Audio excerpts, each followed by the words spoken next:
अस्सलाम वालेकुम। आज सीपीएस इंटरनेशनल में हमारे बीच में सीपीएस मेंबर साजिद अनवर साहब मौजूद हैं। साजिद अनवर साहब एक्चुअली दो सीपीएस चैप्टर्स को रिप्रेजेंट कर रहे हैं।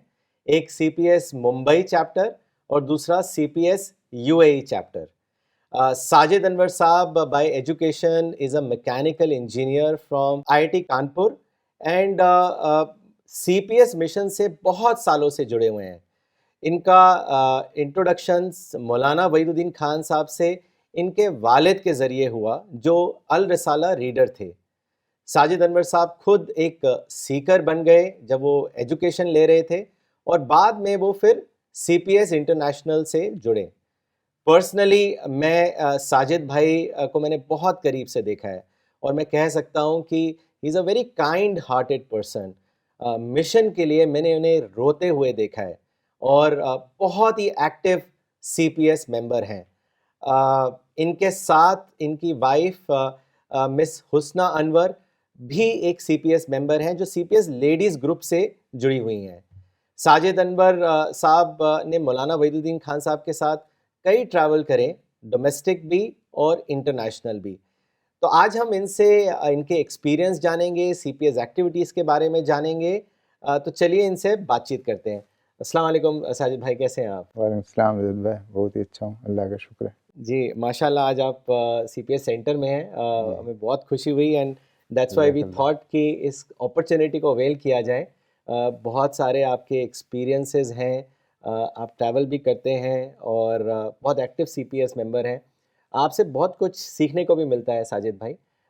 तो मेरा सबसे पहला सवाल जो आई एम श्योर सब जानना चाहेंगे कि आप का इंट्रोडक्शन मौलाना वहीदुद्दीन खान साहब से पहले कैसे हुआ और फिर आप कैसे आपका सीपीएस इंटरनेशनल में आप कैसे जुड़े, इसके बारे में आप हम सबको बताएं। इंशाअल्लाह। अस्सलाम वालेकुम। रब्बि इश्रह ली सदरी व यस्सिर ली अमरी वहलुल उक़दतम मिन लिसानी यफ़क़हू क़ौली।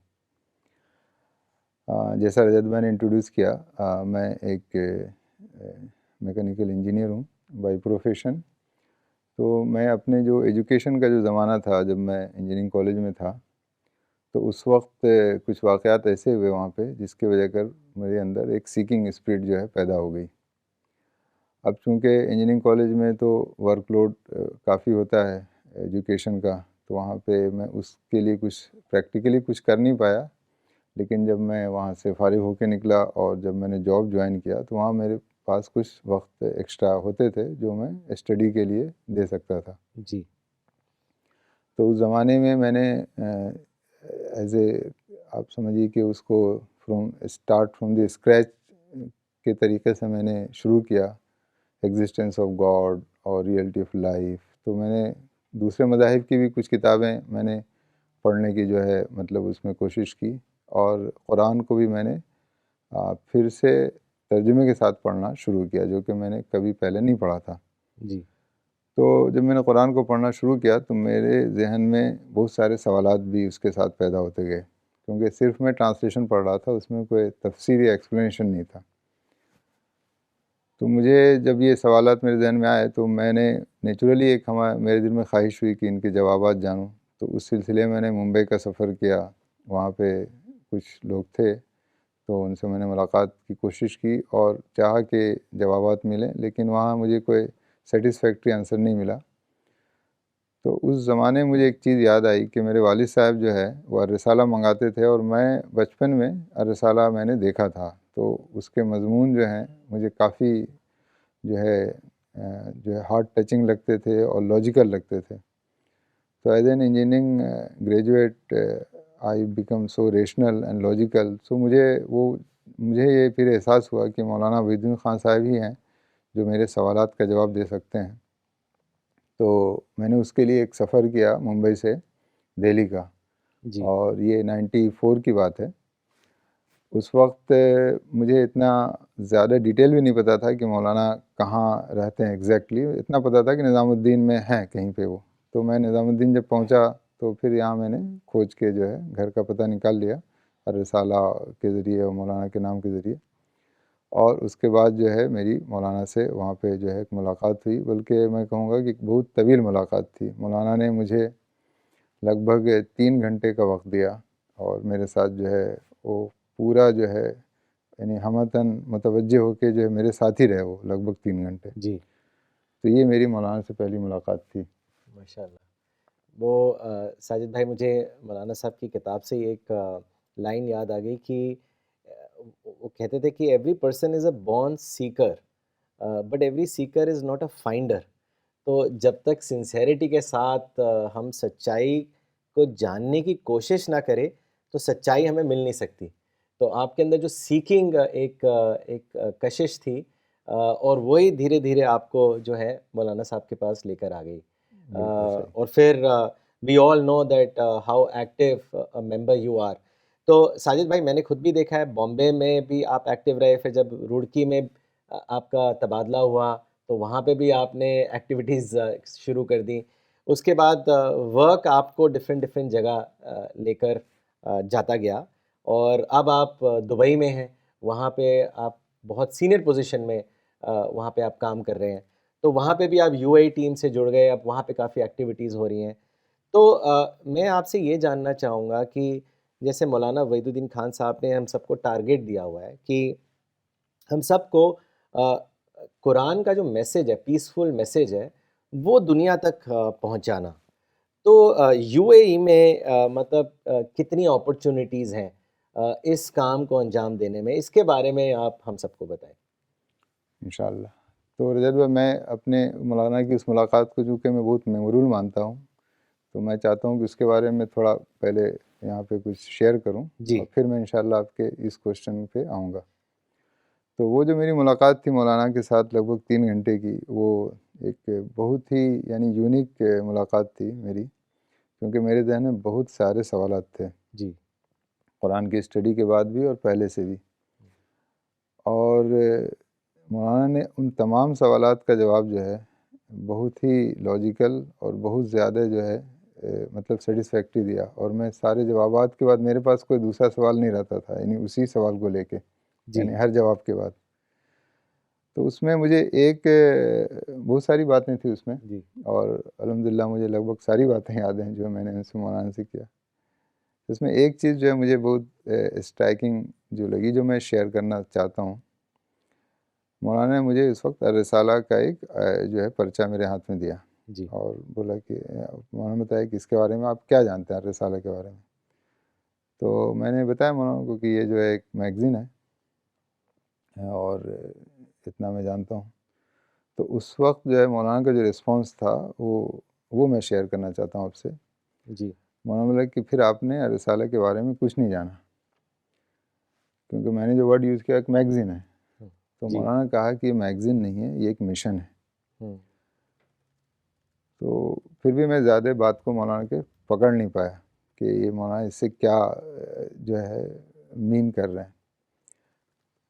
मौलाना ने फिर जी, मुझे एक आर्टिकल पढ़ने के लिए दिया, वो किसी अखबार का आर्टिकल था और उसमें किसी बहुत बड़े लीडर का कुछ जो है कमेंट था इस्लाम के बारे में, पॉजिटिव कमेंट। जी, तो मौलाना ने कहा कि देखिए आर्टिकल अखबार में आया है, काफ़ी पहले आया है और काफ़ी लोगों ने पढ़ा होगा, जी, न्यूज़पेपर जी, में आया है तो। लेकिन मेरे इल्म में कोई भी एक इंसान ऐसा नहीं है जिसने इस आर्टिकल को पढ़ने के बाद इन लीडर साहब से मुलाकात की और इस बात को जो उन्होंने शेयर किया उसको वो आगे लेके गए, हुँ, हुँ, कि जब उनके दिल में एक पॉजिटिव एस्पेक्ट है इस्लाम के बारे में तो उनसे और शेयर करते हो, उनके पास जाते, उनको कुरान देते या उनको और चीज़ें बताते हो। तो ये मेरे इल्म में किसी ने ऐसा नहीं किया, जी, क्योंकि ये चीज़ ही हमारे अंदर लैकिंग है कि हम जो है यानी वर्ड ऑफ गॉड को जो आपने बताया ना कि कैसे स्प्रेड करना, जी, ये चीज़ हमारे अंदर लैकिंग है। और ये जो मैगज़ीन हमारा है, ये उसी मिशन के लिए कि हमारे अंदर वो एहसास पैदा हो कि हमारे ऊपर एक बहुत बड़ी ज़िम्मेदारी है कि हम इंसानों तक अल्लाह की बात को पहुँचाएँ। हुँ, हुँ, तो उसमें जो है ये एक बहुत ही बड़ा मैसेज था मौलाना से मेरी पहली मुलाकात में। हालाँकि मैं ना तो रिसाला रीडर था उस वक़्त, जी, मैं तो एक आम इंसान के तौर पे आया था उनसे मिलने के लिए। जी, तो फिर भी पहली मुलाकात में ही मौलाना ने मुझे मिशन को इंट्रोड्यूस इतने ज़बरदस्त तरीके से किया कि यानी वो मेरे यानी समझिए इनग्रेव्ड हो गया मेरे दिमाग में कि ये चीज़ जो है वो नहीं है जो मैं समझ रहा था कि एक मैगज़ीन है और बस इतने ही पे फिनिश है ये। जी, माशाल्लाह। यूएई के बारे में जो रजत भाई आपने पूछा, तो यूएई जैसा आप सब जानते हैं कि यूएई जो है एक्चुअली तो एक छोटी सी कंट्री है, लेकिन as a global, real global country आप कह सकते हैं, क्योंकि वहाँ पे लगभग शायद दुनिया के सारे ही मुल्क के लोग रहते हैं और बसते हैं। दूसरी जो खूबी यूएई की है कि मेरे अपने जो इंटरेक्शंस हैं उनकी बुनियाद पे मैं कह रहा हूँ कि ग़ालिबन दुनिया की सबसे सेफ़ कंट्री है यूएई, और ये मैंने बहुत लोगों से सुना है, ख़ास तौर से यूरोपियन से भी। तो ये एक ऐसी कंट्री है जहाँ पे लोग जो अफोर्ड कर सकते हैं वो चाहते हैं कि मैं यहाँ बसूँ या यहाँ रहूँ या यहाँ पे अर्निंग करूँ। तो उस एतबार से यहाँ पे पूरी दुनिया के लोग आते हैं, ऐसे भी आते हैं एज ए टूरिस्ट भी, और वहाँ पे बसे हुए रहते हैं, काफ़ी दिन रहते हैं वहाँ पे हैं। तो उस एंगल से हमारे लिए बहुत बड़ी अपॉर्चुनिटी है, क्योंकि इंटरेक्शंस होते ही हैं बिज़नेस के वजह कर, या टूरिस्ट एज ए टूरिस्ट, या फिर किसी और रिलेशन के वजह कर इंटरेक्शंस होते हैं। जैसे फॉर एग्जांपल अभी बुक फेयर था वहाँ शारजा में, जी। तो बुक फेयर में बहुत लोग आए थे और अलग अलग कंट्री के भी थे। तो जैसा मौलाना हमें बताते हैं कि भाई इंटरेक्शन जो है वो दावा की जो है, यानी जो है एक बहुत बड़ी जो है बुनियाद है कि इंटरेक्शन से ही दावा सही। का एक्टिविटी शुरू होती जी, है। जी। तो आप मैं अकेले कमरे में बैठ के तो दावा नहीं कर सकता हूँ, बिल्कुल। तो एक इंसान चाहिए जिसके साथ मैं जी। इंटरेक्ट करूँ। तो ये जो यूएई एज ए कंट्री, अल्लाह ताला ने एक बहुत बड़ी अपॉर्चुनिटी प्रोवाइड की है जो वहाँ हैं उनके लिए, कि इसको अवेल करें वो, कि मल्टीलिंगुअल मल्टीनेशनल जो सोसाइटी वहाँ बन गई है उसमें इसको अवेल करें। और हमारे लिए सीपीएस के लिए एक बहुत बड़ी यानी जो है प्लस पॉइंट क्या है कि हमारे पास मल्टीलिंगुअल लैंग्वेज में कुरान मौजूद है। जी।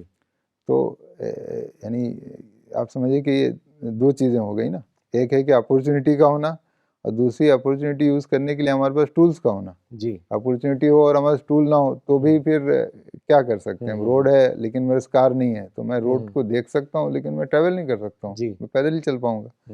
लेकिन रोड भी है और कार भी है तो फिर वो सेट पूरा हो गया, फिर आप उस पर अपनी मंजिल तक जल्दी और सेफली पहुँच सकते हैं। जी।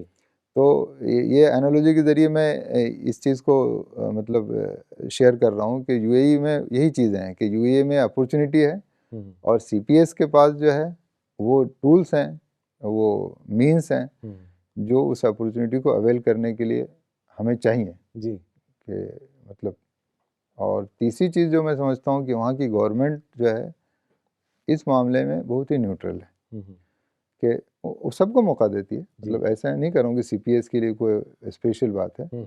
हर कंट्री के लोग जो आते हैं जो पीसफुल तरीके से अपने किसी भी काम को करते हैं जिसमें कंट्री के दूसरे लोगों को कोई डिस्टरबेंस ना हो, तो ये गवर्नमेंट उसमें बहुत ही सपोर्टिव है। आप कीजिए उसको, आप मतलब जैसे चाहिए आप कीजिए, सिर्फ आप किसी के लिए मसला ना बनिए। तो ये भी हमारे लिए बहुत बड़ी पॉजिटिव चीज़ है कि सीपीएस बाई नेचर, बाई जो है डेफिनेशन एक जो है नॉन इशू ऑर्गेनाइजेशन है। हम तो किसी के लिए कोई इशू बनते ही नहीं है। बिल्कुल।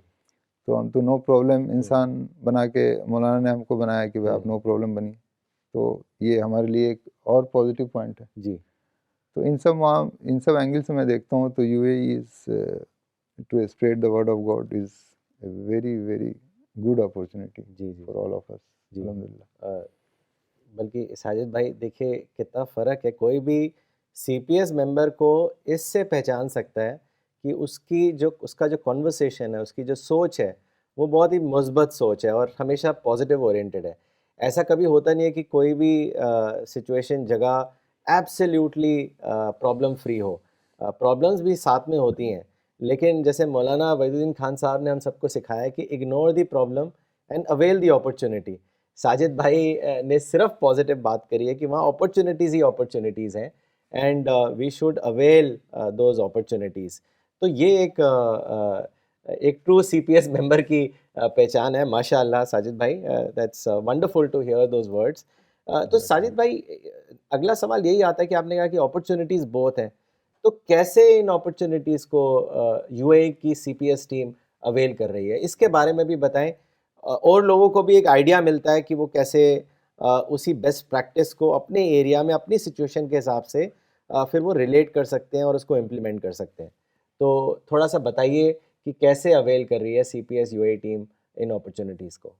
जी, ये बहुत अच्छा क्वेश्चन है अल्हम्दुलिल्लाह, क्योंकि ये यूएई बहुत चीज़ों में यूनिक है। तो यूएई की एक यूनिकनेस ये भी है कि वहाँ जो सिटीज़ हैं वो दूर दूर हैं, मतलब ऐसे करीब करीब नहीं है कि जैसे अगर दुबई है तो फिर उससे लगा शारजा है, लेकिन अबू धाबी जाना हो तो 1.5 घंटे की फिर आपको बाई रोड ट्रैवल करना पड़ेगा।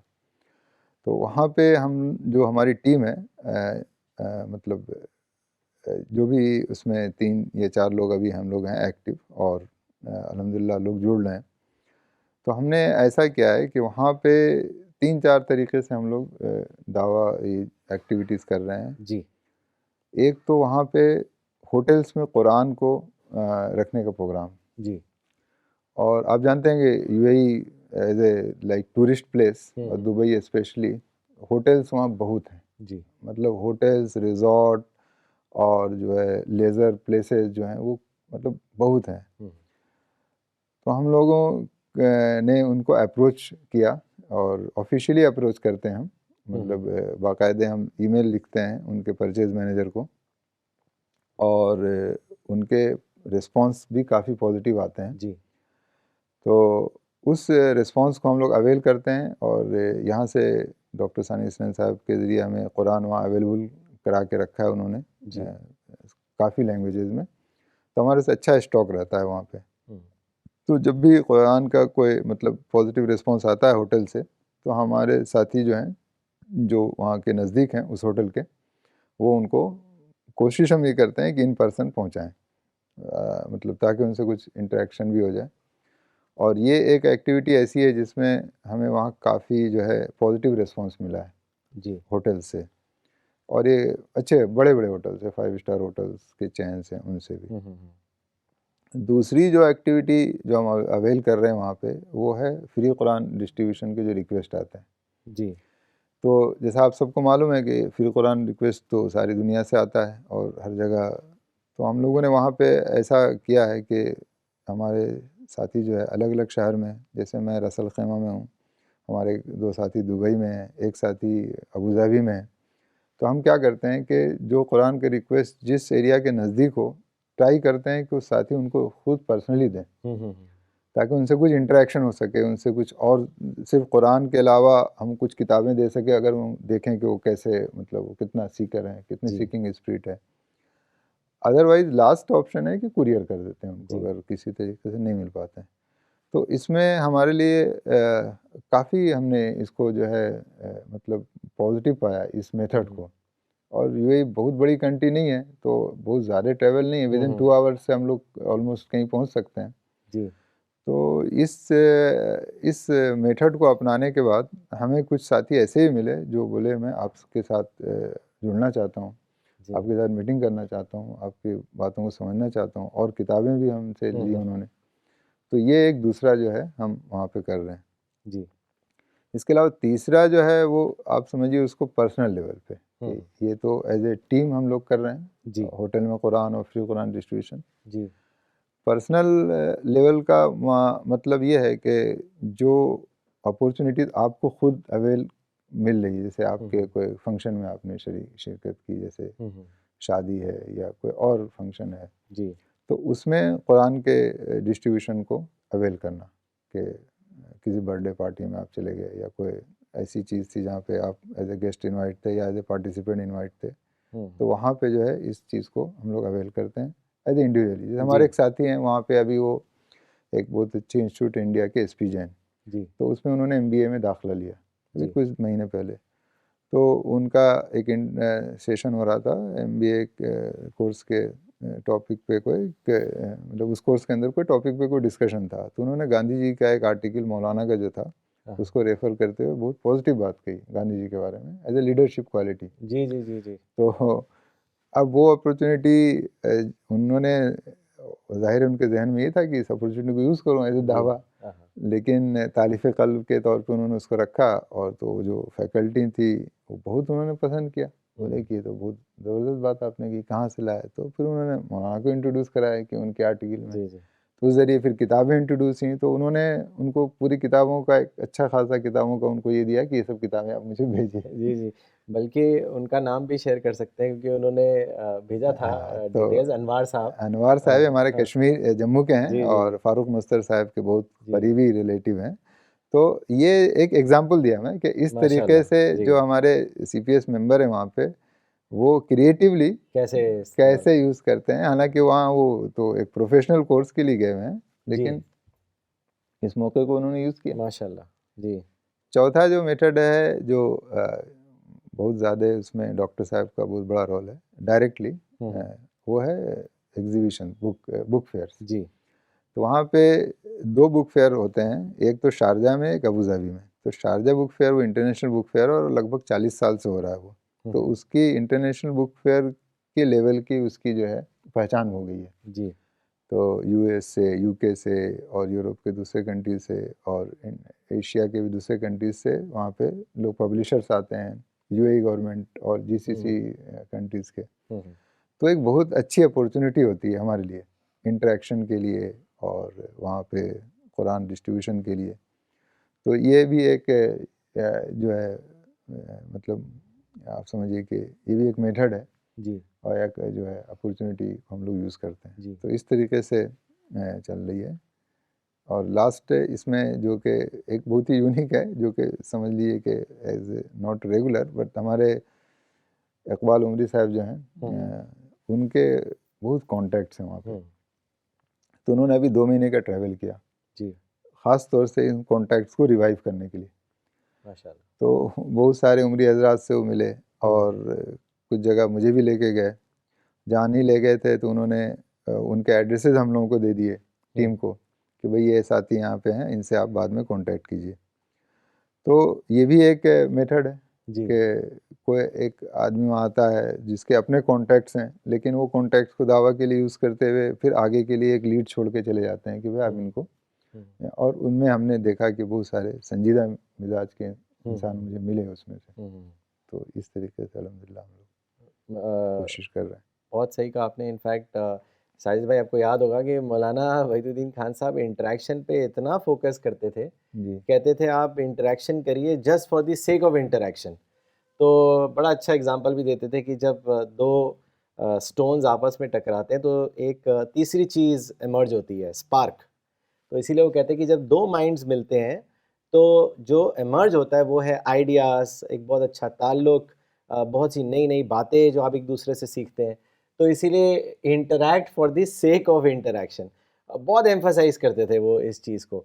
साजिद भाई, बहुत से लोग प्रोग्राम देख रहे हैं। इनफैक्ट इंटरेस्टिंगली रसल खेमा से अरमान खान साहब भी हैं, और अच्छा, वो अब आपसे जुड़ना चाहते हैं। वो माशाल्लाह। डिटेल्स माँग रहे हैं आपकी, तो मैं उनको ज़रूर आपकी डिटेल्स दे दूँगा, श्योर, श्योर, और इंशाल्लाह, इंशाल्लाह वो टीम से जुड़ के काम को आगे बढ़ा सकते हैं। इंशाल्लाह, सैयद ज़रूर। हसीब शाह नकवी साहब पाकिस्तान से प्रोग्राम देख रहे हैं। उन्होंने लिखा है, मौलाना Wahiduddin Khan was the representative of God. He always made the relationship between God and man clear among the people. His whole life was about continuing the prophetic mission. Kaunain Shahidi साहब ने लिखा है, अस्सलाम वालेकुम, I do agree with Sajid साहब, I had a great interaction with him. ये शायद Sharjah से हैं। जी। अच्छा, मोहम्मद इरफान रशीदी साहब ने आपसे दरख्वास्त करी है कि आप साजिद अनवर साहब, कोई ऐसा एक्सपीरियंस जिसे आप जिसने आपको बहुत मुतासिर किया हो, उसके बारे में अगर आप बता सकें। मौलाना साहब का कोई एडवाइस, कुछ विज़डम वाली बात, कोई उनके साथ ट्रैवल में आपने कुछ ऑब्ज़र्व करा है। बहुत सारी चीज़ें होंगी आपके ज़हन में, कोई अगर एक फ़ौरन इस वक़्त कुछ अगर आ रहा है आपके माइंड में, तो वो आप शेयर कर सकते हैं। देखिए, अल्लाह ताला ने मेरे साथ एक बहुत ही मैं समझता हूँ मैं तो समझता हूँ ख़ुसूसी मामला किया कि अल्लाह ने मेरा ट्रांसफ़र करा दिया रुड़की हुँ, जॉब के लिए, और वो भी एक ऐसे तरीके से ट्रांसफ़र हुआ जो कि मतलब इसको मैं नॉर्मल नहीं बोल सकता हूँ। जी, तो मैंने इसको समझा कि अल्लाह ने मुझे ख़ास तौर से भेजा है, और फिर उस अपॉर्चुनिटी को मैंने अपनी इस्तादात के मुताबिक इस्तेमाल किया कि मैं हर संडे को ट्रैवल करके आता था और लेक्चर में बाकायदा मैं अटेंड करता था। तो मौलाना मुझसे पूछते थे कि भाई आप ये लेक्चर नेट पे भी देख सकते हैं, उस वक्त भी लाइव हो चुका था, 2011 की बात है। जी जी जी। तो आप ट्रैवल क्यों करते हैं? तो मौलाना इसका मतलब ये नहीं था कि आप मत आइए, लेकिन उनका एक क्वेश्चन था मुझसे।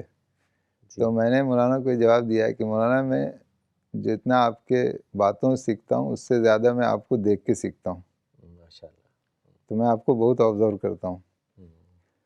तो मौलाना खामोश हो गए। उन्होंने फिर मुझे तो एक चीज़ मैं आपसे शेयर करना चाहता हूँ अभी। तो मेरी मौलाना से जितनी मुलाकातें सारी की सारी लर्निंग है, 100%। उसमें कोई भी ऐसी मुलाकात नहीं है जिसमें लर्निंग ना हो जी। एक सफ़र मेरा केरला का हुआ मौलाना के साथ। उस वक्त रजत भाई नहीं आ पाए थे कुछ मसरूफियात के वजह कर, तो मुझे वो जिम्मेदारी दी गई जिसके लिए मैं अहल नहीं था, यानी रजत भाई वाली जिम्मेदारी मुझे दे दी गई। तो जाहिर है कि मैं तो उसका ट्रेंड आदमी था नहीं, तो मुझसे कुछ ऐसी बात हुई जो मौलाना के मिजाज के साथ सूट नहीं करती थी जी। मुझे इसका इल्म नहीं था जी कि मौलाना उन चीज़ों में इतने सेंसिटिव हैं। तो मौलाना ने मुझे बोला कि आप इस मामले में ट्रेंड नहीं है, इस चीज़ के बारे में जी, और आप इस चीज़ को मामूली समझ रहे हैं। तो फिर उन्होंने कुरान की वो आयत पढ़ी जिसमें कहा गया कि तुम इसको मामूली समझते हो, हालांकि अल्लाह के नज़दीक ये बहुत बड़ी चीज़ है। उसका रेफरेंस तो अलग है, वो अफवाह के मामले में, लेकिन मौलाना ने जिस तरीके से मुझे उसमें बताया कि आप इस चीज़ को मामूली समझ रहे हैं, यानी आपने जो मेरे साथ जो इसमें किया, और अल्लाह के नज़दीक ये बहुत बड़ी चीज़ है, तो मैं तो बिल्कुल ही हिल गया। मतलब मेरी पर्सनालिटी बिल्कुल ही कोलैप्स हो गई कि मैं जिस चीज़ को इतनी छोटी चीज़ समझ रहा हूँ उसको मौलाना इतनी बड़ी चीज़ समझते हैं। मौलाना बोला कि मेरी 94 ईयर की मेरी जो इमेज है वो इसके साथ जुड़ी है, आप इसको नहीं समझ पाए जी। तो मौलाना की ट्रेनिंग का जो अंदाज़ था वो बहुत ही यूनिक था जी। तो वो सहाबा की ज़िंदगी और वो इस लेवल की जो ज़िंदगी गुजारी मौलाना ने, तो साथ में एक आदमी अगर रहे तो उससे मुतासिर हुए बगैर नहीं रह सकता। यकीनन जी। तो मेरे लिए बहुत बड़ी लर्निंग थी वो कि छोटी चीज़ को भी छोटी हम नहीं समझ सकते जी, अगर वो अल्लाह के नज़दीक बड़ी है। हाँ, अगर वो सचमुच एक छोटी चीज़ है, आप रास्ते पे चल रहे हैं और कोई आपसे कोई ऐसी चीज़ हो गई जो कि सचमुच ही मामूली है, तो उसकी बात नहीं, लेकिन जिसको अल्लाह ने कहा कि वो बड़ी है, तो जाहिर है कि वो तो सबसे बड़ी चीज़ है। फिर उसको हम अपने माइंडसेट से उसको छोटा समझ लें या उसको लेस इम्पोर्टेंस दे दें जी, तो ये हमारे लिए बिल्कुल ही यानी हलाकत की बात है। माशाल्लाह जी। बहुत ही मॉडेस्ट हैं आप साजिद भाई। मैंने खुद देखा है आपको इतने सालों से। साजिद भाई जैसे मैंने बताया कि आईआईटी से एजुकेशन उन्होंने हासिल किया और उनके ऊपर बहुत रिस्पॉन्सिबिलिटीज़ हैं क्योंकि he is in a senior position, but still काम के लिए, मिशन के लिए वो टाइम कैसे निकालते हैं, that is really an inspiration. And Sajid भाई, ये सिर्फ मैं ही नहीं कह रहा, जो प्रोग्राम देख रहे हैं वो भी कह रहे हैं। मोहम्मद सैफ खान साहब मुंबई से देख रहे हैं, उन्होंने लिखा है, माशाल्लाह great session, I am hearing you first time, you are truly an inspiration Sajid Anwar sir. Miss Farida Kamran ने पाकिस्तान से लिखा है, दावा work should be our mission and should be on first priority. तो जज़ाकल्लाह साजिद भाई, आप बहुत इंस्पायर कर रहे हैं हम सबको। मैं अब कॉन्वर्सेशन को आगे बढ़ाता हूँ। आपने जिस तरह बताया कि यूएई में अपॉर्चुनिटीज़ ही अपॉर्चुनिटीज़ हैं, बहुत पॉजिटिव माहौल है, और जो टूल्स हैं वो आप किस तरह, मतलब जो दावा टूल्स हैं, जो अपॉर्चुनिटीज़ को अवेल करने के लिए आप लोग सब मिल के इस्तेमाल कर रहे हैं, तो एक चीज़ जो माइंड में आती है कि कोई भी काम खुद ब खुद नहीं होता है, उसके लिए प्लानिंग करी जाती है, उसके लिए सोचा जाता है, और कई बार ऐसा होता है कि आप प्लानिंग नहीं कामयाब होती, तो मौलाना कहते थे उससे मायूस मत होइए, आप सोचिए कि कहाँ आप फेल हुए, रीप्लानिंग कीजिए, और रीप्लानिंग के साथ आप और अच्छे से आप काम कर सकते हैं। तो ऑर्गेनाइज होना बहुत ज़रूरी है किसी भी काम को सक्सेस में लाना। तो आप लोग किस तरह ऑर्गेनाइज्ड हैं वहाँ यूएई में? किस तरीके से जो काम है वो एक ऑर्गेनाइज मैनर से होता है? इसके बारे में भी हम सबको बताएं। तो वहाँ पे रजत भाई हम लोग ऐसा कर रहे हैं कि हमारी एक टीम लीडर है, जो मौलाना हमेशा कहा कि भाई ये टीम जो है एज ए टीम काम कीजिए आप लोग। तो जब टीम होगी तो उसका कोई एक लीडर भी होना चाहिए, जी जिनके मतलब साथ मतलब जिनके मशवरे पे और जिनके एडवाइस पे हम चलें। तो हमारी एक बहुत ही सीनियर मेंबर है वहाँ पे, सीमा जलाल।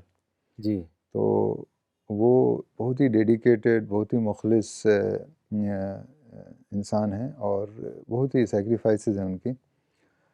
तो वो हमारी टीम लीडर हैं। हम लोग उनके साथ मिलके उनके अंडर में हम लोग काम करते हैं और उनके हर मशवरे को हम लोग बहुत अहमियत देते हैं, क्योंकि जी उनका जो खुद का यूएई का एक्सपीरियंस है वो खुद मोर देन शायद 30 इयर्स है। जी और प्लस दावा के साथ, मौलाना के साथ उनका अटैचमेंट भी काफ़ी लंबा है। जी तो उन्होंने मौलाना के साथ बहुत कुछ वक्त गुजारा है और बहुत सीखा है। तो बहुत ज़्यादा प्रैक्टिकल हैं वो। और हमारे बाकी टीम मेंबर जो हैं, हम लोग एज ए ग्रुप हम अटैच हैं। हमने एक व्हाट्सएप ग्रुप बना रखा है, जी उसमें हम वहाँ के जो एक्टिविटीज़ को पोस्ट करते हैं। जो कभी कुछ ऐसी चीज़ हो जो हमें किसी के मशवरे की ज़रूरत हो, उसमें उसको ही पोस्ट करते हैं। जी और रेगुलरली हम लोग टच में रहते हैं, क्योंकि सफ़र तो वहाँ पे एवरी डे और एवरी वीक शायद थोड़ा मुश्किल हो जाता है लोगों की अपनी एक्टिविटीज़ को लेकर। जी तो हमने अभी रिसेंटली हमारे फ्लाइंग दाई खुर्रम भाई आए हुए थे वहाँ पे। जी तो उन्होंने हमें बहुत इंस्पायर किया, हम्म जो कि उनका बहुत एक एक बहुत बड़ा उनकी उनकी वस्फ़ है, मैं बोल बिल्कुल सकता हूँ। क्वालिटी है उनमें जी, उनके साथ रह के ही कोई भी इंस्पायर हो जाए। तो जी तो उन्होंने हमारी यूएई टीम को भी नहीं छोड़ा। अच्छा बोला कि भाई माशाल्लाह। आप लोग जो है हाँ काम वाम कर रहे हैं, ठीक है, जी लेकिन अब थोड़ा और आगे बढ़िए, तो आपकी जी मंथली मीटिंग शुरू कीजिए। हम्म तो पहली मंथली मीटिंग तो उन्हीं के साथ हमने की। और उसके बाद उन्होंने फिर हमें बोला कि अब आप हर मंथ कीजिए, भले ही आप जो है 3 साथी आएँ, 4 साथी आएँ, जो भी आएँ। जी तो वो एक नया स्टेप अभी ऐड हुआ है, मतलब आप हम्म समझिए कि इस महीने से। तो इंशाल्लाह हम अब इसको पॉजिटिवली करते रहेंगे। तो इस तरीके से हम लोग ऑर्गेनाइज़ वे में काम कर रहे हैं वहाँ पे। माशाल्लाह। अ, जी जी।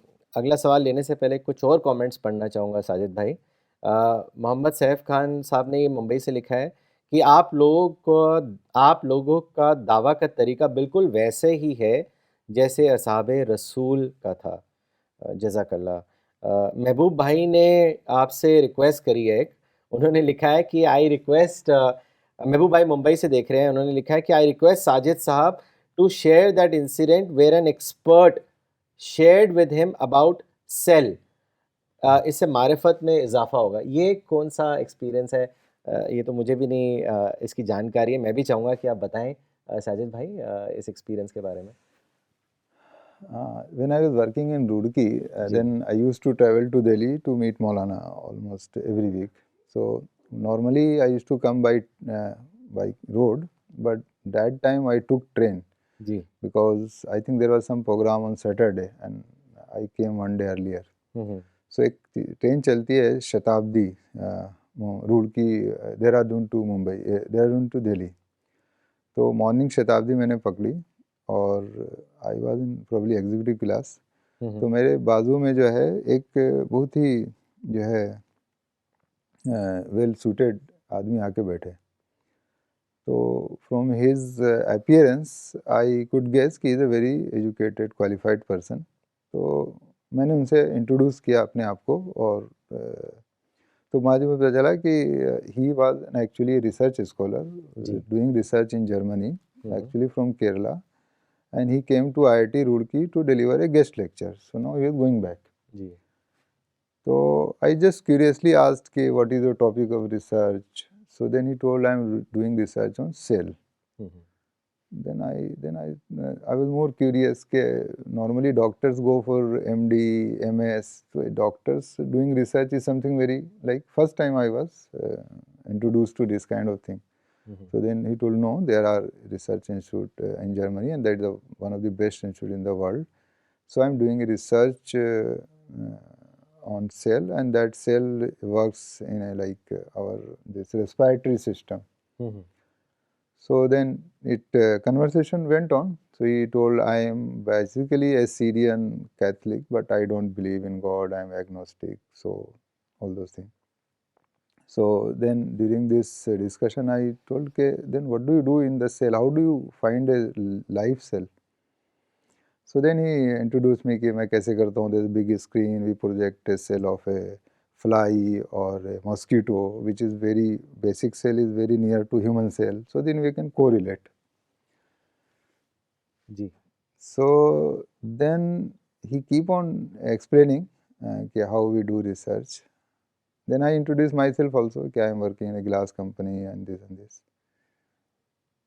So then he told finally कि one cell, even a single cell, your best industry, उन्होंने वर्ड यूज़ किया कि क़यामत तक.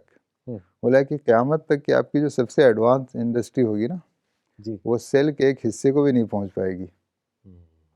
जी. So this was something cell can, it's not tissue, it's not organ, it's only cell. Cell. और उसके एक part को भी नहीं पहुंच पाएगी. Not today's Google, ji. the most advanced industry which you can build up to क़यामत. He told like this. जबरदस्त. जी. Then I told कि मैं आपको एक कुरान की एक आयत बताऊं. मैंने उनको पूछा. So then yes, then I told him कि कुरान में ऐसी 2 आयतें हैं, लेकिन मैं एक आपको आयत बताता हूँ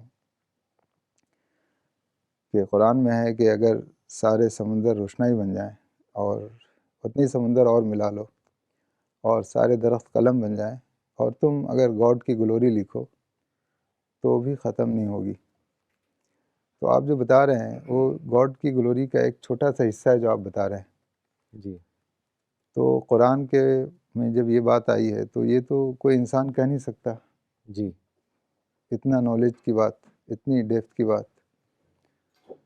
तो बहुत मुतासिर हो गए वो. हालांकि उससे पहले वो बोल रहे थे कि मैं एग्नोस्टिक हूँ और मैं बिलीव नहीं करता हूँ गॉड में, लेकिन इस आयत के बाद वो बहुत संजीदा हो गए और फिर मुझे वो मौका मिला कि मैं कुरान को उनके साथ शेयर करूँ. जी. तो मेरे पास थी अल्हम्दुलिल्लाह कॉपी कुरान की इंग्लिश की, तो मैंने उनको दिया. जी. तो ये एक वाक़या था जो मैं इसको बहुत ही विविडली मतलब मैं जी. याद है आज तक और मुझे इसके माशाल्लाह. डिटेल्स तक याद है कि मैंने किस जी. तरीके से उन्होंने बात की थी. Even he shared his like detail of his labs and all those. जी, जी, जी, जी. बल्कि महबूब भाई ने अभी लिखा है कि आई गिव शहादा साजिद अनवर साहब is one of the strongest member of CPS international who got trained directly under मौलाना वहीदुद्दीन खान साहब. May Allah reward him immensely. Mohammad Asif साहब ने लिखा है ये कानपुर से हैं. इंटरैक्टिव वाकई में बहुत अहम पहलू है. लोगों तक आप मिशन लेकर जाते हैं, पॉजिटिव वर्क लेकर जाते हैं और जो लोगों में गलत फहमियाँ हैं उसे भी दूर करने का मौका मिलता है और ये अल्लाह की मदद से मुमकिन है. अल्हम्दुलिल्लाह. उनको बहुत अच्छा लगा आपका टॉक आज सुनकर. मौलाना मोहम्मद याकूब उमरी साहब ने दिल्ली से लिखा है the real introduction of Al Risala forum is that it is a mission. This is very important point that you narrated from Maulana sahab. जज़ाकल्लाह. अब्दुल खालिक रेकी साहब ने लिखा है I am hearing from Pakistan you are doing a good job Sajid bhai. We must take the mission of Maulana sahab through out the world. अच्छा साजिद भाई, एक चीज़ और बताइए. आपने बहुत चीज़ें बताई कि वहाँ पे बहुत अपॉर्चुनिटीज़ हैं यूएई में और वहाँ पे काम भी बहुत हो रहा है. मतलब जनरल एनवायरनमेंट कैसा है वहाँ पे, इसके बारे में भी बताएं क्योंकि बहुत से लोगों की गलत फहमियाँ भी हैं, लोगों के परसेप्शंस हैं.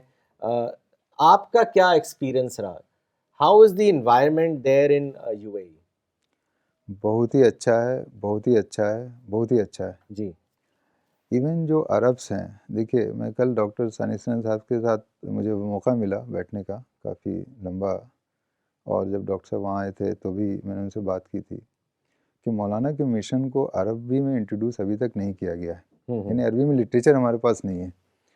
और तो अरब्स जो हैं आज भी वो यूएई में एजुकेशन काफ़ी बढ़ रहा है अरबों में, लेकिन उसके बावजूद जो अरबी लैंग्वेज है उनके, अरबिक लैंग्वेज, वो उनके लिए इट्स लाइक वो उससे बाहर नहीं निकलेंगे। अगर उनको मौका मिलेगा अरबिक में बात करने का तो they he will not talk to you in English. जी इफ़ यू से कि I know Arabic then he will talk to you in Arabic only. तो उनके लिए अरबिक बहुत ही क्लोज टू हार्ट है। तो लिटरेचर अगर हम उनको इंग्लिश का देते हैं तो वो लेते हैं और शायद पढ़ते भी होंगे, लेकिन if we have literature in Arabic then it will be great. तो ये डॉक्टर साहब इसे बहुत संजीदगी से इस पे ऑलरेडी स्टार्ट कर दिया उन्होंने, टाइटल्स भी चूज़ किए हैं और शायद किसी को उन्होंने उसके लिए इंगेज भी किया हुआ है। जी तो वो चल रहा है। तो इन्वायरमेंट की जो बात मैं कहूँ तो बहुत ही पॉजिटिव इन्वायरमेंट है। जी अभी हमारे एक मिशन के ताल्लुक से एक साथी वहाँ मिले जो कि पाकिस्तान से हैं, जी और एक शॉप है उनकी, छोटी सी, लोग कोई बड़ी शॉप नहीं है, लेकिन वो इतना ज़्यादा उन्होंने पसंद किया इस कॉन्सेप्ट को, कुरान को शेयर करने के। तो उनके बहुत सारे जो कस्टमर हैं वो ज़ाहिर है यूएई में तो हर कंट्री के लोग हैं और अलग अलग रिलीजन के, तो उन्होंने इसको अपॉर्चुनिटी के तौर पे इस्तेमाल करना शुरू कर दिया। जी और ख़ुद अब वो जो है अपने दुकान पे कुरान रख रहे हैं हम्म, और कस्टमर्स को देखते हैं कि भाई इनको पंजाबी आती है, इनको मलयालम आती है, इनको कौन सा लैंग्वेज आता है, उसमें वो कुरान देते हैं। तो इन्वायरमेंट तो मुझे वहाँ पे पॉजिटिव बहुत अच्छा है। चारों तरफ से पॉजिटिव ही जी पॉजिटिव है। जी जी जी कोई वहाँ माशाल्लाह नेगेटिविटी है ही नहीं। माशाल्लाह। बल्कि इमरान अहमद साहब का मुझे बहुत अच्छा कमेंट लगा, उन्होंने भेजा है दिल्ली से। इमरान अहमद साहब ने लिखा है कि माशाल्लाह आप लोगों के जज्बे और एफर्ट्स को देखकर और सुनकर ये एहसास होता है कि किसी के लिए किसी पोस्ट पर रहते हुए दावा वर्क के लिए कोई एक्सक्यूज़ नहीं हो सकता। वेरी इंस्पिरेशनल एंड मोटिवेशनल, जज़ाकल्लाह। ये बहुत इंपॉर्टेंट बात है साजिद भाई। लोग अक्सर कहते हैं कि मैं काम में बहुत बिज़ी हूँ और मेरे पास वक्त नहीं है। अब दुनिया के लिए तो पूरा वक्त दे रहे हैं, लेकिन अपनी जो कि बहुत ही लिमिटेड महदूद पीरियड है, लेकिन जो अनलिमिटेड टाइम आने वाला है आखिरत में, उसके लिए कुछ मेहनत नहीं करते। तो मौलाना वहीदुद्दीन खान साहब हमेशा कहते थे या तो वन मैन वन मिशन बनिए, अगर वो नहीं बन सकते तो वन मैन टू मिशन बनिए, कि काम के साथ रहते हुए आप कुछ वक्त निकालिए और ये बिल्कुल मैनेज हो सकता है। हम लोगों को अपनी ज़िंदगी में अगर हम इंट्रोस्पेक्ट करें तो बहुत सारे टाइम स्टीलर्स हैं। टीवी देखने लग गए, कुछ गॉसिप करने लग गए, इधर उधर करने लगे, ऐसे थोड़ा थोड़ा टाइम निकाल लें तो बहुत वक्त निकल जाता है, हफ्ते के लेवल पे, महीने के लेवल पे, साल के लेवल पे। और उसको अगर हम अल्लाह के रास्ते अगर लगाएं तो इस दुनिया में भी कामयाबी है और आखिरत में भी कामयाबी है। And you are an example Sajid भाई of this, that how you are managing both the things, your work as well as God's work. बहुत सही बात है जज़ाकल्लाह। जो आपने बोली कि टाइम स्टीलर्स को अगर हम पहचान लें, जिसको मौलाना डिस्ट्रैक्शन बोलते थे बिल्कुल दूसरे लफ्ज़ में, जी तो वो वही अगर हमारे वो आज मैं समझता हूँ शैतान का सबसे बड़ा हरबा शायद डिस्ट्रैक्शन ही जी जी है जी जो हमारे टाइम को किल करता है। और वो अगर सेव कर लें तो जो आपने बोला ना कि बहुत बिल्कुल। टाइम और मिल और जाए। सबसे बड़ा डिस्ट्रैक्शन मोबाइल फ़ोन है, उसी जी, में लोग बहुत वक्त दे ज़ाया कर देते देते हैं। हैं। Correct correct. मोहम्मद आसिफ साहब ने लिखा है कानपुर से, साजिद भाई को सुनकर वाकई थ्रिलिंग एक्सपीरियंस हो रहा है और बहुत ही सीखने को मिल रहा है। अल्लाह सीपीएस की फ़िक्र को कामयाबी दे। हाँ अच्छा, साजिद भाई आप ट्रैवल भी करते हैं, अभी हाल ही में, अभी तो यूएई का एक्सपीरियंस बताया, साजिद भाई ने हाल ही में नाइजीरिया का सफ़र किया और वहाँ पे भी उनके काफ़ी इंटरेक्शंस हुए। तो कुछ चंद सवाल मैं उनसे नाइजीरिया के हवाले से पूछना चाहूँगा कि वहाँ पे क्या स्टेटस है, कि खुदा का जो वर्ड है वो किस तरह पहुँच रहा है, आगे बढ़ रहा है, तो उसके बारे में बताएं साजिद भाई हम सबको। जी, मेरा नाइजीरिया का एक सफ़र हुआ अभी अक्टूबर एंड और नवंबर के फर्स्ट वीक में, जी और मेरा पहला सफ़र था ये अफ्रीका की कंट्री का। जी तो मेरे लिए भी बिल्कुल नई जगह थी वो, और उसमें चूँकि मुझे इल्म था कि नाइजीरिया में ख्वाजा कलीमुद्दीन साहब जो हमारे सीपीएस के बहुत सी सीनियर मेंबर हैं, यूएस टीम के जो चैप्टर हेड हैं, वो 7 साल वहाँ शायद रहे थे एज ए टीचर। तो उनके कॉन्टैक्ट्स हैं, फिर डॉक्टर सानी हसन साहब के कॉन्टैक्ट हैं, फिर हारून शेख साहब के कॉन्टैक्ट्स हैं एज ए बिज़नेस और दावा दोनों। तो मैंने तीनों को रिक्वेस्ट करके कॉन्टैक्ट्स लिए जाने से पहले, और वहाँ पहुँच के मैंने वहाँ पे कॉन्टैक्ट्स को ट्राई किया। जी तो अल्हम्दुलिल्लाह काफ़ी लोगों से बात हुई, और मैं वहाँ की जो राजधानी अबूजा में था चंद दिनों, तो कुछ साथी हमारे अबूजा में भी मिल गए मुझे, जो वहाँ पे दावत के काम से अटैच हैं। फिर उनसे मुझे पर्सनली मिलने का मौका मिला, वो आ गए मिलने मुझसे, और उनके साथ मैं जो है वहाँ पे गया, उनके सेंटर पे जो उन्होंने बना रखा है। तो वहाँ पे 2 ऑर्गेनाइजेशन ऐसी है जो दावा की फील्ड में बहुत ही एक्टिव है और काफ़ी अच्छा काम कर रहे हैं वो लोग। एक है स्ट्रीट दावा नाइजीरिया, एक ऑर्गेनाइजेशन है जी। दूसरी ऑर्गेनाइजेशन का नाम है मुस्लिम प्रोफेशनल्स इन दावा। अच्छी बात जो बहुत मुझे पसंद आई कि दोनों टीम अलग अलग है, लेकिन दोनों ऑर्गेनाइजेशन अलग अलग है, सॉरी, लेकिन दोनों एज ए टीम काम कर रहे हैं। माशाल्लाह। एक ही ऑफिस शेयर करते हैं वहाँ पे, और एक्टिविटीज़ को जो है मिल के करते हैं, और दोनों के अपने अपने एक्सपर्टीज़ हैं, तो जब मिल जाते हैं तो दोनों को एक दूसरे से फ़ायदा होता है। जी। और मेरे जो एक्सपीरियंस वहाँ हुए वो बहुत ही टचिंग एक्सपीरियंस थे, बहुत ही टचिंग थे। मतलब मुझे तो सहाबा के ज़माने की चीज़ें याद आ गई, यानी वो एक्सपीरियंस देख के। जी। क्योंकि नाइजीरिया एक सेंस में बहुत यूनिक कंट्री है कि वहाँ एक्सट्रीम्स हैं, या तो एक तरफ सुपर रिच हैं, जो इतने रिच हैं कि मतलब अनइमेजिनेबल रिच हैं, जी। और दूसरी तरफ इतने सिंपल और सादे लोग हैं जो कि मतलब बहुत ही सादगी पे ज़िंदगी गुजार रहे हैं। तो दोनों वहाँ पे जो है एक्सट्रीम है, तो वो एक्सट्रीम में एक जो माहौल वहाँ बना है, जी। वो एक बहुत ही सीकिंग माहौल टाइप का बन गया है उन अच्छा। लोगों के लिए जो सादा ज़िंदगी गुजारते हैं। तो सुपर रिच तो कम ही लोग होते हैं, तो जी। जाहिर है कि ज़्यादातर तो उस लेवल में। तो उस वजह कर जिसको बोल सकते हैं कि वहाँ के लोग जो है ना काफ़ी नेचर पे हैं अभी भी माशाल्लाह। नाइजीरिया में। जी। और एक बहुत बड़ी एडवांटेज हमारी सीपीएस के लिए क्या है कि वो इंग्लिश स्पीकिंग कंट्री है, हम्म। और इंग्लिश का जो वहाँ जो लेवल है आम, वो इंडिया से भी मैंने जो पाया कि बेटर है। जी। Whatever the reason, I don't know, मतलब but most of the people at any level of their social status, they can speak, understand English very very well. So that is another advantage for us, क्योंकि जी। we are having literature in hmm. English। और इसके कुछ मुझे वहाँ personal experience भी हुए अपनी जी। English को लेके। जैसे हमारा इंग्लिश को कुरान है, अब वहाँ पहुँच चुका है वो, जी। तो एक कमेंट मैंने देखा, मतलब मेरे सामने उन्होंने बोला कि ये कुरान जो है it's so understandable, so easy to read. ये आपने उससे पहले वाला जो दिया उन्हीं को अपने साथी में बात कर रहे थे, जी। जी। जी। वो इतना नहीं समझ में आ रहा था, ये तो समझ बिल्कुल में आ रहा स्टोरी है। के जैसा पढ़ सकता हूँ। जी। जी। जी। तो ये है कि मतलब मेरे सामने एक कन्वर्सेशन जो हो रहा था उसकी मैं आपको ये ग्लिम्स जी। दे जी। रहा हूँ। मुझे बल्कि साजिद भाई याद आ गया, खुशवंत सिंह से हमारी मुलाकात हुई थी, तो घर गए थे उनके, तो हमने इंग्लिश ट्रांसलेशन मौलाना का कुरान का दिया उनको। तो वो उसी वक्त खुशवंत सिंह जैसे जानते हैं बहुत ही बड़े इंटेलेक्चुअल थे, उसी वक्त वो पढ़ने लग गए। फिर वो उठ के गए, उन्होंने अपनी अलमीरा से एक और कुरान का तर्जुमा निकाला, तो उन्होंने कहा मेरे पास ये वाला तर्जुमा है। अब वो पिक्तौल का था उनका, तो उन्होंने कहा कि मैं ये पढ़ता हूँ, मैं इसको ज़रूर पढ़ूंगा।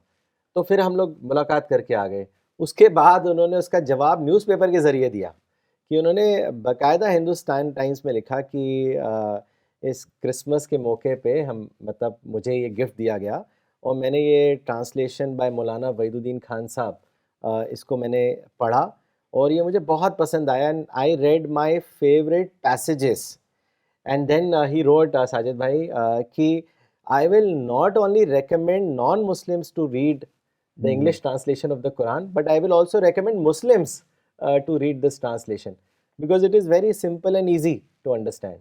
तो टाइम्स ऑफ इंडिया ने जो जब रिव्यू करा था, तो उन्होंने टाइटल ही उसका ये दिया साजिद भाई, नॉट लॉस्ट इन ट्रांसलेशन।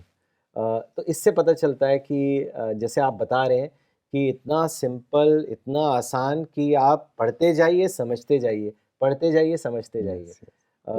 तो ये बहुत ज़्यादा खासियत है इस ट्रांसलेशन की, इसीलिए ज़्यादा पॉपुलर भी है जी। दुनिया भर में, और बहुत डिस्ट्रीब्यूट होता है।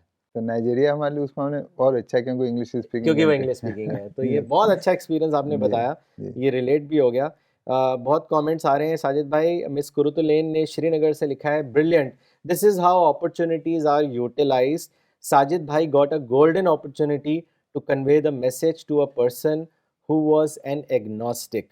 One Quranic verse changed his concept and he accepted the argument. It is just an example how to avail the opportunities and be a dai. Where there is a will, there is a way. Thank you for sharing the experience. Professor Najma Siddiqui ने दिल्ली से लिखा है, माशाअल्लाह साजिद साहब, you have described the activities of UAE very nicely and clearly. This shows your clarity in thinking and especially focused thinking. Maulana always encouraged towards focused thinking. You are inspiring everyone. Jazakallah. मौलाना इकबाल उमरी ने चेन्नई से लिखा है, Al Risala reading as a mission concept is true. Reading as a magazine concept is an entertainment. जज़ाकल्लाह साजिद भाई. Miss Farida Kamran ने पाकिस्तान से लिखा है, मौलाना वहीदुद्दीन खान साहब वॉज फुल फोकस्ड इन दावा work and always said make new plans for dawa work because dawa work is the only solution for all issues. I connected to dawa work by Maulana Saab's guidance. May Allah grant him highest reward in paradise. तो साजिद भाई, दो सवाल इकट्ठे मैं पूछना चाहूँगा आपसे Nigeria के हवाले से, क्योंकि आप अभी लौटे हैं वहाँ से कुछ वक्त पहले, कि एक तो सीपीएस की क्या एक्टिविटीज़ हो रही हैं और दूसरा ये कि फ्यूचर पोटेंशियल क्या है, क्योंकि नाइजीरिया का आपने एक बहुत अच्छा एग्जाम्पल हमसे शेयर किया कि इंग्लिश स्पीकिंग पॉपुलेशन है और वहाँ पे बहुत अच्छा ब्रेक थ्रू भी मिल रहा है. तो ये दो सवालों का आप जवाब दें. जी, तो जैसा मैंने बताया कि दो ऑर्गेनाइजेशन जो मिलके काम कर रही हैं, तो मैं उनके ऑफिस में गया था और वहाँ पे उनकी कुछ क्लासेस भी चल रही थी. ट्रेनिंग क्लासेस भी करते हैं वो अपने साथियों के लिए, और जो लोग नए लोग जुड़ जाते हैं, जो पुराने साथी हैं, सबके साथ. तो अभी रिसेंटली वो जो है सीपीएस से कनेक्ट हुए हैं. मतलब मुझे पीरियड तो याद नहीं है कि कितने दिन हुए, और काफ़ी वो इंस्पायर हैं, पार्टिकुलरली इस वजह कर कि हमारे पास लिटरेचर है.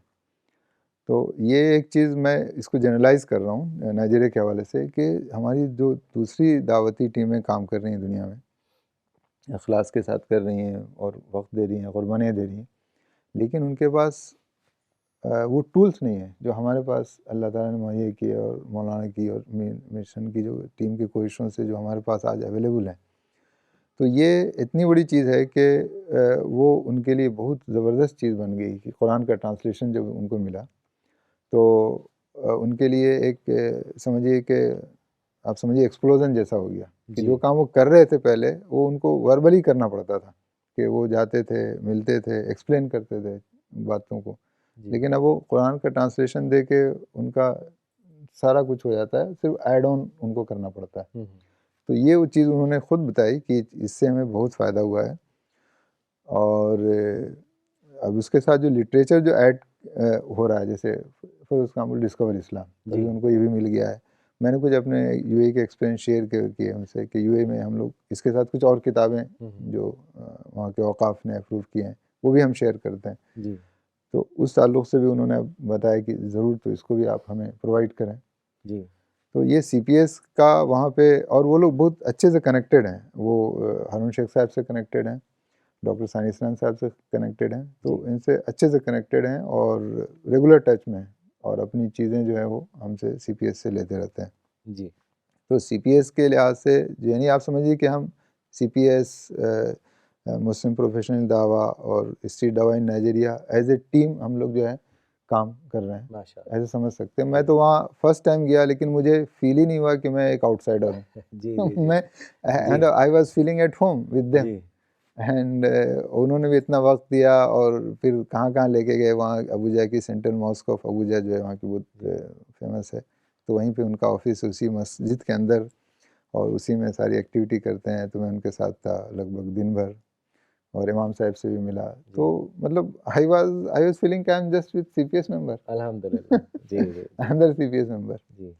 अच्छा, दूसरी चीज़ जो आपने पूछी है कि वो फ्यूचर, तो फ्यूचर तो मैं समझता हूँ कि बहुत ही ज़्यादा ब्राइट है नाइजीरिया में. तो one of the thing which I told, basically दोनों चीज़ें जो मैं बताया, एक तो वहाँ के लोग नेचर पे हैं, because of whatever economic compulsion और जो भी है, तो they are very easy to like converse with. जी very easy to talk to. और दूसरी चीज़ जो इंग्लिश, जो हमारे लिए बहुत एडवांटेज है, एक दूसरी कंट्री में अगर लैंग्वेज कॉमन ना हो तो बहुत बड़ा गैप हो जाता है वो। जी तो इंग्लिश के वजह कर और पीपल के नेचर के वजह कर, होने की वजह कर, तो हमारे लिए एक बहुत अपॉर्चुनिटी है कि हम अल्लाह की बात को उनके माइंडसेट के हिसाब से हम पहुंचा सकते हैं। और जी जो है, बल्कि कल ही डॉक्टर साहब के साथ जो मेरा डिस्कशन हो रहा था उसमें ये भी था कि वो बहुत बड़ा कंसाइनमेंट जो है वो डॉक्टर साहब प्लान कर रहे हैं वहाँ भेजने के लिए कुरान का, जी ताकि उनके पास कोई ये ना रहे, कोई कमी महसूस ना उनको।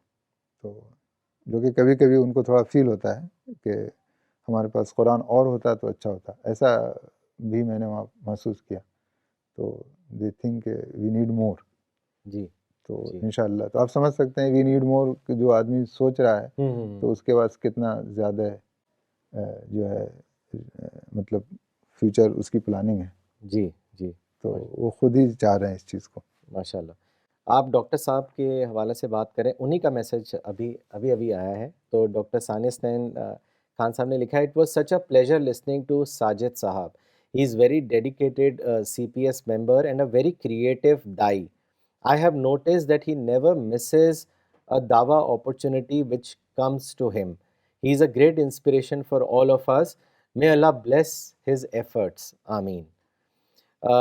साजिद भाई, नाइजीरिया के कोई एक्सपीरियंस अगर आप बताएं तो थोड़ा और हम सबको इंस्पिरेशन मिलेगी सुनकर। मैं वहाँ पे जब था उन टीम के साथ तो कुछ ऐसे भी वहाँ लेडीज़ आई हुई थी जो कि अभी अभी जो उन्होंने डिस्कवरी की है गॉड की। जी तो जो सैक्रिफाइस का जो लेवल है उनका, वो तो मेरे लिए यानी बिल्कुल ही माइंड बॉगलिंग था जी कि उन्होंने खुदा को पाने के लिए हर कुछ खो दिया, जी। सब कुछ खो दिया उन्होंने, हम्म। लेकिन उन्होंने खुदा को नहीं छोड़ा। जी माशाल्लाह। यानी उनकी सारी मटेरियल्स जो सपोर्ट है वो उनसे छिन गई एकदम, कि उनकी डिस्कवरी ऑफ गॉड ने उनके जो है खुदा से करीब होने की प्राइस उनको बहुत बड़ी देनी पड़ रही है, लेकिन उसके बावजूद वो यानी समझिए कि हिम्मत का पहाड़ है वो। हम्म तो मुझे वहाँ पे उन्होंने कहा कि आप भी कुछ बोलिए इनसे। तो मैं बोला कि मैं इनसे क्या बोलूँ, मैं तो यानी खुद यानी ये हूँ कि भाई इनसे तो मैं इतना सीख सकता हूँ। फिर मैंने उनके सामने हाजरा रज़ी अल्लाह अन्हा का जो है वो एग्ज़ाम्पल दिया, क्योंकि because of being a lady के सैक्रिफाइस की जो मिसाल कायम की है हाजरा रज़ी अल्लाह अन्हा ने, और आप लोग जो कर रही हैं वो मतलब डायरेक्शन उसका वही है, लेवल वो डिफरेंस होगा। लेकिन तो ये मुझे बहुत बड़ी इंस्पिरेशनल चीज़ वहाँ से मिली कि खुदा को पाने के लिए इंसान को सब कुछ खोना पड़े तो भी उसको खो दे, लेकिन वो खुदा को ना छोड़े। माशाल्लाह। और ये मैंने लाइव देखा वहाँ पे लोगों के अंदर, इसलिए मैं बोल रहा हूँ कि वो लोग बहुत ही नेचर पे हैं। जी जी।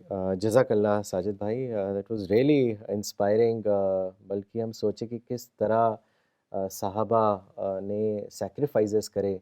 प्रॉफिट का दौर कितना मुश्किल दौर था। अब आज के लिहाज से देखें तो किस तरीके से पैगाम पूरी इंसानियत तक पहुंचा। तो हम लोगों के लिए एक इतना बड़ा बेंचमार्क है कि हम अपने वक्त को ज़ाया नहीं कर सकते, हम ये अफोर्ड नहीं कर सकते सिर्फ इसी दुनिया के बारे में सोचें। ये तो सबसे ज़्यादा एक अनग्रेटफुल डेमोन्स्ट्रेशन होगा कि हम अल्लाह के पैगाम को लोगों तक ना पहुंचाएं। जिस तरह पूरी हिस्ट्री का एक प्रोसेस गुजरा और ये मैसेज हम तक पहुंचा, महफूज हो गया, तो अब हमारे पास कोई एक्सक्यूज़ नहीं है साजिद भाई, इतनी अपॉर्चुनिटीज़ हैं। कैसे हम नहीं खड़े हो सकते? हम ये अफोर्ड नहीं कर सकते। बहुत ज़रूरी है कि हम अपनी ज़िम्मेदारी को समझें और खड़े हों। मौलाना कहते थे कि आप बस खड़े हो जाएँ और एंजल्स टूट कर आप पे टूट पड़ेंगे आपकी मदद के लिए। बस हमें बस खड़ा होना है। तो ये बहुत ज़रूरी है। साजिद भाई, आखिरी सवाल लेना चाहूँगा, लेकिन उससे पहले 2-3 कमेंट्स। अब्दुल बासित उमरी साहब ने गुलबर्गा से लिखा है, मुझे साजिद साहब की ये बात से कि अल रसाला से उनकी वाबस्तगी की शुरुआत उनके वालिद साहब अल रसाला मंगवाते थे, तभी से वो अल रसाला को जानते थे। इस बात से मुझे ये समझ में आया कि साजिद साहब जैसा साथी अल रिसाला को सेकंड जनरेशन से मिला। उनके वालिद अल रिसाला पढ़ते थे, लेकिन उनके फर्जंद साजिद साहब की शक्ल में फल मिला। दूसरी बात, आज की इंटरैक्शन से मुझे अपने आप पर सोचने और अपने मुहासबा करने के लिए तहरीक मिली। शाद हुसैन साहब ने श्रीनगर से लिखा है, it is so inspiring, God bless Sajid bhai, is a role model for us, we will try to follow the line, may God help us. Doctor Safina Tabassum ने सहारनपुर से लिखा है, only on this platform we listen about the real issue of Islam, that is Dawa. This must be recorded by angels. I am really blessed to be a participant. You are a motivation, Sajid Bhai. May Allah bless you and all of us with abundance. तो साजिद भाई, जैसे आपने बताया कि दावा work का basically मतलब है कि peacefully conveying the message of God to humanity. और CPS का यही काम है कि कुरान की विजडम को लोगों तक पहुंचाना, यही दावा वर्क है। इसी को हम दावा वर्क को इसको ऐसे समझते हैं। और आपने बताया कि किस तरीके से ये काम दुनिया भर में फैल रहा है, खासकर UAE और नाइजीरिया के हवाले से आपने बताया। साजिद भाई, आखिरी सवाल ये है कि CPS मेंबर्स जो पूरे फैले हुए हैं दुनिया भर में, उनके लिए कोई पैगाम, कोई मैसेज जो आप देना चाहें? हाँ, उससे पहले मैं आपकी वो बात को थोड़ा मैं और ऐड ऑन करूँगा, जो आपने बोला ना कि कुरान को कितना आसान कर दिया अल्लाह ने हमारे लिए पहुँचाना। जी जी। तो एक एक्सपीरियंस और हुआ मुझे नाइजीरिया के सफ़र में गालबन, कि मैंने एयर होस्टेसेस को जब कुरान दिए तो थोड़ा एक हेजिटेशन तो होता ही है। दावत में ऐसा तो नहीं होता है कि सब कुछ फ्री फ्लो होता है हमेशा, तो थोड़ा एक रहता है जी। लेकिन जो रिस्पांस मुझे मिला वो बिल्कुल ही अजीब था। उन्होंने मुझसे और कुरान मांगा, मुझे और दीजिए, जी जी आपके ऐसे स्पेयर है क्या? जी बोले हाँ है, तो मैंने उनको दिया। जी तो ये जो चीज़ जो आपने बताई कि ये वो चीज़ ज़माना आ गया जहाँ पे लोग खुद मांग रहे हैं। खुद मतलब मांग हम एक स्टेप बढ़ते हैं तो उधर से 2 स्टेप वो लोग जी बढ़ते हैं। जी। तो ये मैं ऐड करना चाह रहा बहुत था। बहुत खूब, बहुत खूब। बस खड़ा होना है, जी, अपने आप हाँ, जो है मदद आएगी हाँ, आपकी तरफ। जी। देखिए मैसेज तो अब मैंने मौलाना से जो कुछ सीखा है मैं वही आपके साथ शेयर करूँगा, मेरा अपना कुछ इसमें ऐड नहीं है। तो मैं 2 चीज़ कहना चाहूँगा, एक टीम के हवाले से और एक इंडिविजुअल के हवाले से। जी तो पहली चीज़ मैं टीम के हवाले से कहूँगा और बाद में आखिरी चीज़ मैं इंडिविजुअल के हवाले से कहूँगा। तो टीम के हवाले से मौलाना ने हमेशा जो हमें नसीहत की है और ख़ास तौर से मुझे भी की है जी कि किसी भी एक्सक्यूज़ को आप बना के टीम से अलग मत होइएगा। जी। किसी भी एक्सक्यूज़ को। हम्म, और इसमें मुझे यानी रसूलुल्लाह सल्लल्लाहु अलैहि वसल्लम की गूंज सुनाई देती है इस हम्म, मैसेज में। अल्लाह के रसूल भी साहबा को यानी यही नसीहत की है कि कोई एक्सक्यूज़ हो जाए तो भी तुम जो है उस एक्सक्यूज़ को यूज़ मत करना जी कि तुम जमात से अलग हो जाओ। बिल्कुल। और हम देखते हैं हिस्ट्री भी है कि साहबा के दरमियान कितने इख्तलाफात हुए, हम्म, यहाँ तक कि जंगें हो गई हम्म, यानी गलतफहमी की बुनियाद पर। जी। लेकिन साहबा ने कभी मिशन को नहीं छोड़ा, हम्म, यानी कि अल्लाह का काम छोड़ के जी बैठ गए और वह ठीक है तुम लोग कर लेना, मैं तो नहीं हूँ, वैसा नहीं हुआ। जी तो ये चीज़ जो है टीम के लिए इतनी इम्पोर्टेंट है और मतलब आप समझिए कि मौलाना ने इसको एक बार नहीं कई बार बोला है। इस पे आर्टिकल्स हैं, इस पे लेक्चर्स हैं, तो कितनी अहमियत होगी जी कि जिसको रिपीट करना पड़ा। जी। जैसे अल्लाह ताला ने शैतान के वाक़े को 7 बार रिपीट किया, तो यानी कितना बड़ा दुश्मन है हमारा वो जी कि जी हम उसको भूल ना जाएँ किसी जी वक़्त भी। तो ये मैसेज को हमें एज़ ए टीम, और ये इसलिए भी इम्पोर्टेंट है क्योंकि ऐसे मौके आते ही रहते हैं जी। कि कोई किसी से ऑफेंड हो जाता है, किसी के बारे में कोई बदगुमानी आ जाती है, तो वहाँ पे हमें खुद को ही समझाना है, किसी दूसरे को समझाना नहीं है जी कि भाई तो अल्लाह के लिए कर रहा हूँ, तो मेरे जी साथी वो भी इंसान है, हम भी इंसान हैं। जी दूसरी चीज़ जो मैं इंडिविजुअल बोलूँगा वो ये है कि मुंबई टीम के साथ जब मैं एक्टिवली था, अभी भी अल्हम्दुलिल्लाह एक्टिवली हूँ लेकिन डिस्टेंस से हूँ, पहले फिज़िकली भी था। तो हम डॉक्टर जुनैद, महबूब भाई और मैं लगभग अल्टरनेट मंथ आते थे मौलाना से मिलने के लिए। तो उसमें ज़ाहिर है कि 1 डेढ़ दिन रहते थे और उसके बाद जब हमारी वापसी होती थी, मुझे आज तक याद है कि हर मर्तबा मौलाना ने हमें एक ही नसीहत की, जी। हर मर्तबा। हर मर्तबा। अच्छा। ये नहीं कि भाई आप इस बार आपको कुछ, इस बार एक ही नसीहत, अपने मुताले को बढ़ाइए। बहुत खूब जी। तो 96 ईयर्स का इंसान ये कर रहा है, अपने मुताले को बढ़ाइए। जी जी जी। ये नहीं बोल रहा है अपनी टीम को बढ़ाइए, हम्म अपनी मेहनत को बढ़ाइए, हम्म। है ना, और क्या क्या दावा एक्टिव कर रहे हैं उसको बढ़ाइए। वो क्या स्टडी बोल रहा बढ़ाइए है, स्टडी जी बढ़ाइए। जी। क्योंकि स्टडी, शायद मौलाना इसे बोलते होंगे, स्टडी जब बढ़ेगी तो बाकी आप खुद ही सब आप करेंगे, जी जी जी। वो उसको अलग से सही। फोकस करने की ज़रूरत नहीं है। जी जी जी। तो ये मैं एज ए इंडिविजुअल इसको बहुत अहमियत देता हूँ, क्योंकि मौलाना ने हमें ख़ास तौर से एज ए इंडिविजुअली हमें बताया इस बात को। तो ये मेरी ये एक शेयर कर रहा हूँ जी मौलाना की बात जो हमने मौलाना से सीखी एज ए इंडिविजुअल। जी। Jazakallah Sajid Bhai, that was amazing. May Allah bless you abundantly. May you keep inspiring everyone, and may you become the tool to take the message of God to entire humanity. Thank you so much for inspiring all of us. If you want to join CPS International, you want to distribute Quran in your area, or you want to support us in any way, then write to us on info@cpsglobal.org। तो आज का session हम यही ख़त्म करते हैं, हम फिर लौटेंगे अगले संडे 10:30 बजे। Thank you. जज़ाकल्लाह, जज़ाकल्लाह फॉर एवरीथिंग।